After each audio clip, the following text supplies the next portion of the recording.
Halo Sobat Dewari, salam jas merah. Jangan sekali-kali melupakan sejarah. Welcome back to my channel, Dharana Dewari. Nah, Sobat Dewari, mari kita melanjutkan pembahasan materi tentang Perang Dunia I di bagian 2 ini. Bagi kalian yang belum menonton materi Perang Dunia I bagian pertama, segera klik tautan link di pojok kanan atas ya. Nah, langsung saja mari kita simak materi berikut ini. Peristiwa selanjutnya yang mendukung terjadinya Perang Dunia I adalah politik mencari kawan atau politik aliansi.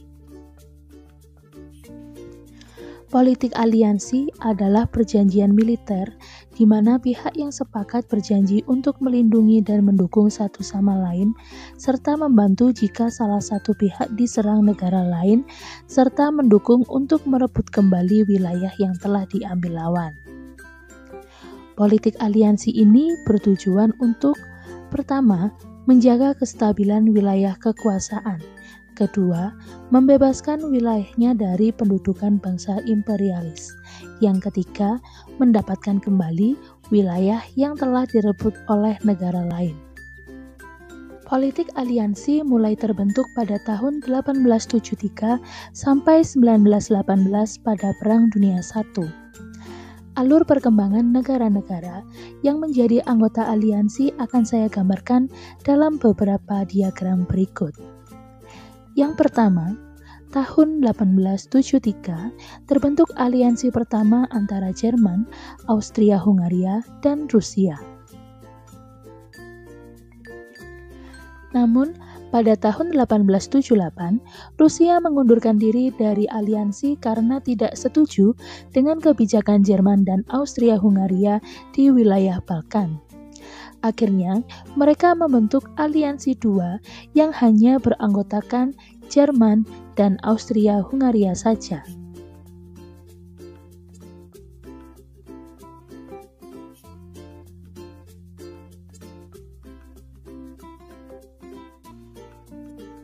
Perkembangan selanjutnya, tahun 1882 terbentuk politik aliansi antara Jerman, Austria-Hungaria, dan Italia yang disebut dengan Triple Alliance atau Aliansi Tiga. Pembentukan aliansi ini mengkhawatirkan serangan dari satu negara, yaitu Perancis. Mengapa Perancis? Karena setiap anggota aliansi tersebut punya permasalahannya sendiri-sendiri, seperti Jerman yang pernah mengalahkan Napoleon III dalam memperebutkan wilayah Alsace-Lorraine. Austria-Hungaria ingin mempertahankan wilayah perbatasan yang dikuasainya dari pengaruh Prancis. Sedangkan Italia pernah merasa dikecewakan oleh Napoleon dalam peperangan di Kerajaan Napoli atau sekarang yang disebut dengan Sisilia yang pada saat itu sedang melawan Austria. Di sisi lain, pada tanggal 8 April 1904, pembentukan aliansi juga dilakukan antara Perancis dan Inggris dalam sebuah perjanjian bernama Entente Cordiale. Perjanjian ini adalah kebijakan dari Perdana Menteri Perancis untuk memperbaiki hubungan kedua negara tersebut dengan memberikan kendali dan kewenangan di beberapa wilayah yang telah disepakati. Selanjutnya, pada tahun 1907, aliansi ini bertambah dengan bergabungnya Rusia dalam kesepakatan Andorran Entente. Hal ini bertujuan untuk menyeimbangkan kekuatan politik militer untuk menghadapi ancaman Jerman yang membentuk aliansi tiga. Jadi, di wilayah Eropa sampai dengan tahun ini sudah terbentuk dua kelompok besar, yaitu Triple Aliansi dan Triple Entente. Setelah terbentuknya dua aliansi tersebut, masing-masing negara saling memperkuat pengaruhnya ke wilayah yang ingin dikuasai. Namun, pada tahun 1915, pada kelompok Triple Aliansi, terjadi suatu peristiwa yang membuat kedudukannya mulai goyah. karena Italia yang tiba-tiba berbalik memihak Triple Entente atau sekutu dan menyerang Triple Aliansi. Seperti yang digambarkan pada diagram di sebelah kanan kalian, bahwa nantinya Jerman dan Austria-Hungaria akan melawan Italia. Lalu, bagaimana ceritanya? Italia kok bisa sih memihak sekutu?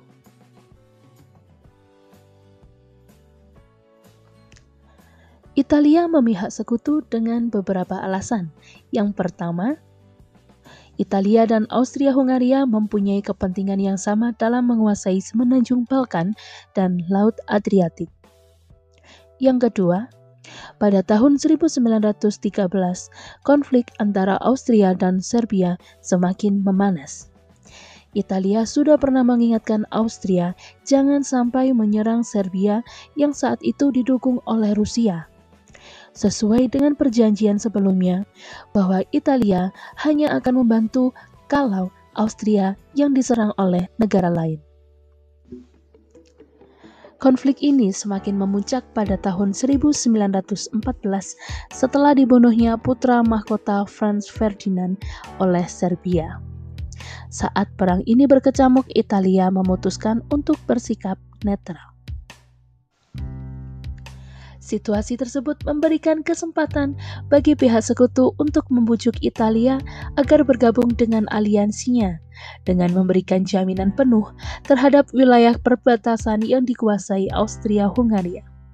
Hal ini nanti akan disepakati dalam Perjanjian London tahun 1915. Peristiwa selanjutnya yang terjadi di Eropa sebelum Perang Dunia I adalah perkembangan imperialisme. Hal ini menjadi latar belakang munculnya Perang Dunia I karena ambisinya dalam menguasai dan mempengaruhi negara lain.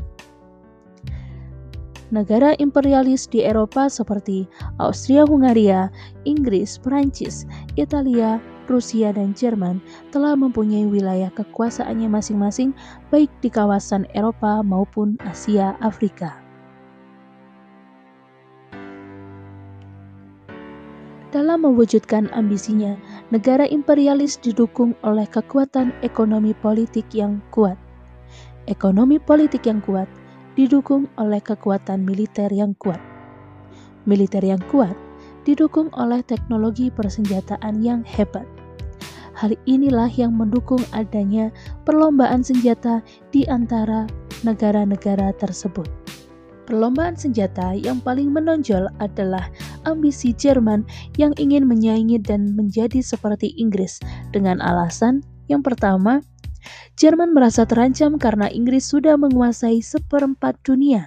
Bahkan Ratu Victoria dinobatkan sebagai Kaisar India di kawasan Asia. Yang kedua, Inggris bisa menjadi negara yang besar dan kuat karena mempunyai koloni yang luas dan tentunya mendukung kegiatan ekonomi dan perindustriannya. Yang ketiga, Inggris dapat melindungi wilayah koloninya karena mempunyai angkatan laut yang kuat dengan teknologi modern pada masa itu. Untuk mewujudkan ambisinya itu, Jerman berusaha menguatkan industri dan ekonominya. Jerman juga membentuk Kaiserliche Marine atau Angkatan Laut Jerman. Sedangkan Inggris merespon tindakan Jerman tersebut sebagai bentuk provokasi yang mengancam angkatan lautnya dengan alasan bahwa Jerman itu negara daratan, bukan kepulauan.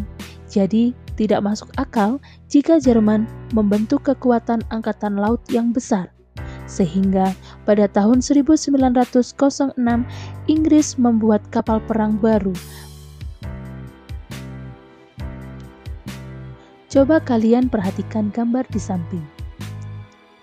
Kaiserliche Marine adalah sebutan untuk angkatan laut Kekaisaran Jerman yang diperkenalkan pada tahun 1872 setelah adanya Konfederasi Jerman tahun sebelumnya. Pada perkembangannya, berdasarkan undang-undang baru tentang kelautan tahun 1899, Kaisar Jerman menjadi panglima tertinggi Angkatan Laut. Angkatan Laut ini dilengkapi dengan persenjataan baru seperti ranjau laut, torpedo, U-boot atau kapal selam, pesawat terbang, dan kapal udara yang nantinya akan digunakan selama Perang Dunia I berlangsung. Dalam Angkatan Laut ini juga terbentuk Hochseeflotte atau pasukan elit yang menjadi armada inti. Komponen utamanya adalah kapal perang. Sehingga pada tahun 1907, armada ini sudah terdiri dari 2 skuadron kapal perang. Kapal perang Jerman diberi awalan nama SMS, singkatan dari Seine Majestät Schiff, yang artinya kapal paduka yang mulia. Contoh kapal perang yang dimiliki Jerman antara lain SMS Pommer, satu dari 5 kapal perang yang diluncurkan tahun 1905 dan dipakai pada pertempuran Jutlandia tahun 1916 di lepas pantai Laut Utara Jutland, Denmark. Jerman kan punya ambisi terhadap Inggris. Jadi, penamaan nama kapal perang ini pun diciptakan untuk menerjemahkan nama awal kapal perang Inggris, yaitu HMS, singkatan dari Her Majesty's Ship. Untuk penyebutan kapal perang Inggris ini pun sudah digunakan sejak tahun 1789 untuk menghormati Raja atau Ratu Inggris. Salah satu kapal perang Inggris yang terkenal adalah HMS Dreadnought. Dreadnought ditetapkan sebagai kapal pertama dengan senjata terbesar di dunia pada tahun 1906. Kapal ini memiliki teknologi kecanggihan dan kecepatan melebihi kapal yang pernah dibuat sebelumnya. Sehingga kapal ini disebut sebagai kapal perang paling kuat di dunia pada masa itu. Bahkan pada saat beroperasi, Dreadnought bisa menenggelamkan kapal selam Jerman atau U-boot. Nah, Sobat Dewari, penjelasan materi Perang Dunia I dalam peta konsep 1 ini sudah selesai kita bahas. Bagaimana? Materi ini menarik bukan? So, jangan lupa untuk subscribe channel ini, like videonya, komen, dan share ke semua teman kalian. Terima kasih sudah menonton. Sampai ketemu di video yang selanjutnya. Bye-bye.